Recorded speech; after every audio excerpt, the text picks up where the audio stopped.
இப்போ நான் வந்து உங்களுக்கு ஏதோ லாலிபாப் ஸ்டிக் ஃபோல்டிங் வால் ஹேங்கிங்க நான் காட்ட போனேன். அது என்னன்னா, இதில் நீங்கள் எவ்வளோ ட்ராயிங்ஸ் வேணாலும் வரைஞ்சிக்கலாம். ஆனால் உங்களுக்கு பிடிச்ச ட்ராயிங் வரைஞ்சிக்கலாம். அதோட அந்த ட்ராயிங்கோட பேரை எழுதிக்கோங்க. கொஞ்சம் நல்லா நீட்டாகவும் இருக்கும். அதோட கீழே இந்த பேப்பர் இருக்குல்ல, அந்த பேப்பர் வந்து கொஞ்சம் அழகாக இருக்கும். அதோட லாலிபாப் ஸ்டிக்கில் ஏதோ இந்த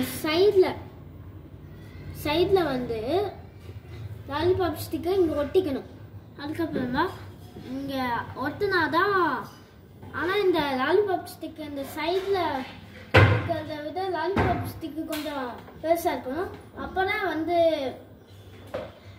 இந்த நூலை கட்ட முடியும். நூலை கட்டினாதான் நம்மளுக்கு தொங்க விட முடியும். அதாவது நம்ம சர்ப்ரைஸ்ன்னு யாருக்காவது கிஃப்ட்டு கொடுத்துடலாம். இதை கிஃப்டாக கூட கொடுக்கலாம். உங்களுக்கு யாராவது ரொம்ப பிடிச்சிருந்தாங்கன்னா உங்கள் ஸ்கூல் ஃப்ரெண்ட்ஸுக்கு கூட கொடுக்கலாம். ஆனால் ஸ்கூல் ஃப்ரெண்ட்ஸுக்கு கொடுத்தா நமக்கு தெரியாமல் கொடுங்க. Okay, bye friends.